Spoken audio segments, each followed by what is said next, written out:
Townsel here. Welcome back to my channel. This video is going to share some of the things that I've learned in my years on this earth of experience and observation, reading and teaching about child development and parenting. I am by no means an expert, but my kids turned out pretty well. I've taught thousands and thousands of other people's kids, and I've watched lots of people with their kids. I've done a lot of reading, as I said, and so these videos are just going to share some of the top 3 or 4 things that I've seen in my time that maybe can help parents, guardians, teachers, anyone else who has to deal with infants, toddlers, preschoolers, middle schoolers, and teenagers. Parents and guardians may not be able to guarantee their products. We're not like a company or a factory that's making a product to put out there that we can stamp a guarantee on, but we are responsible for the process. The thing about parenting is we're in it and we're just trying to figure it out as we go along. So we're going to make mistakes.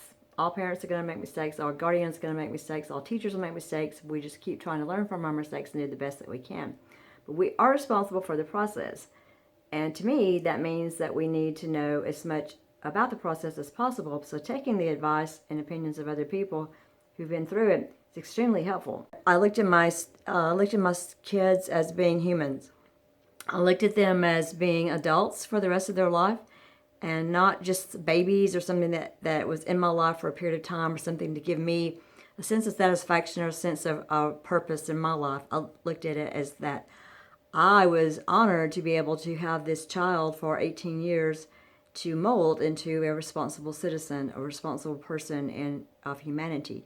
And I didn't think about raising them to be a certain role in a family or a certain type of employee or something like that. I looked at them, and if they're going to be responsible, respectful, and happy, then I've done my job. And I just didn't put any kind of other kind of qualifiers or things like that on my children. I just wanted to do the best I can so that they could be happy, responsible, and respectful. So I think that they are.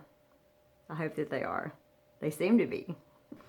So one thing I learned about infants was that our heart beats, and an infant that's been inside of its mom for 9 months has sensed that cadence of the heartbeat, if you will. And the mom's heartbeat is probably going to be the one that calms the baby down the most. So putting that infant close to your heart, if you're calm, is going to be very relaxing and calming for that baby. However, most people, when they hear a crying baby, their stress level goes up, heart rate goes up, their muscles get tense, and something crazy happens to their voices go up like that.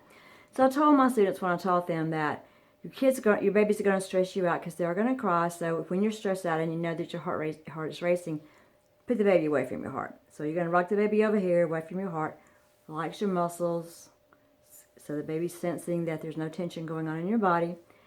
And you can kind of say what you want to say as long as you use a calm tone of voice. You want to let the baby know that everything's under control. Because if the baby's stressed out because it's hungry, sick, whatever, we don't want to add to it, right? So softer muscles, get it away from a beating heart that's stressful, and be careful about the tone of voice around the infant. Help calm it down. Another thing about babies is they have a lot of laundry. They dirty up a lot of clothes during the day. They can't help it. They're just put stuff in their mouth and stuff comes out of holes in their bodies, and you're going to mess up laundry. Folding up infant laundry can be completely unnerving because you're folding and you're folding and you're folding and you're thinking, man, if I was folding my clothes, I'd be done by now, but there's 20,000 socks. It takes a long time. So I recommend people buy these, get laundry bags, and just hang them wherever you put your baby's laundry. Drop their little socks down in here, drop their tiny little shirts down in here, drop their tiny little whatever down in there. That way those tiny little socks are not going to get lost in your washer and dryer. And then when you can just throw this in the washer and dryer, and I put a safety pin on the end of mine so that make sure it doesn't come undone. And then you wash them like that, dry them like that, and when you take them out of the dryer, they are together. It can save time and save your sanity when you're doing baby laundry, because people who are raising children need all the help they can get. People who are raising babies need all the help they can get. Usually when a baby comes into the relationship, you've got a couple who have given each other a lot of time, a lot of energy, a lot of attention. So you've got the two people.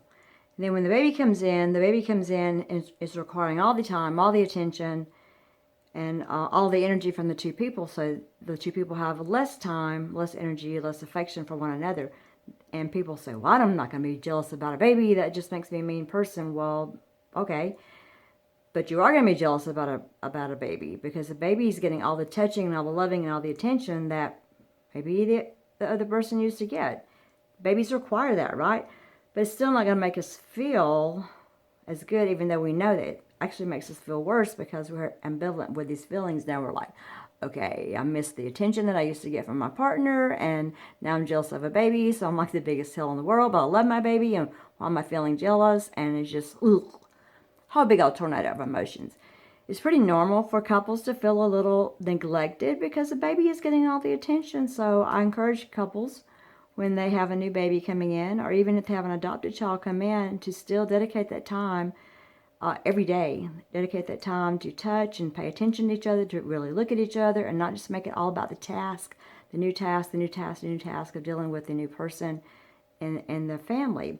It's just super, super important for those two people who decided to create this new life, or who decided to monitor this new life, or who decided to be responsible for this new life, to be united, to be together. Otherwise, they're going to just have a split, lack of communication. They're going to feel neglected, and then that's not good for the couple, and it's definitely not good for the child either. So it's important to hold all this stuff together. Here's a freebie tip about infants. Don't wear earrings like these around infants unless you want them to grab them and pull them out of your ear. If you like your earlobes the way that they are, then not a good choice, because babies learn by experimenting. The whole world is like a science experiment to them, and they're going to grab and snatch, and they learn from the things that their five senses. So no, I wouldn't even wear this around an infant, because it's dangerous to them. Thanks for watching. Remember, it's free to like, subscribe, leave a comment, share this video if appropriate, and leave your comments below. If you've got advice that you'd like to give other people, please leave it in the comments below so that we can help one another. And if you have time before you leave, watch another one of these videos on YouTube, because they'd like for you to stick around. Thanks. Bye.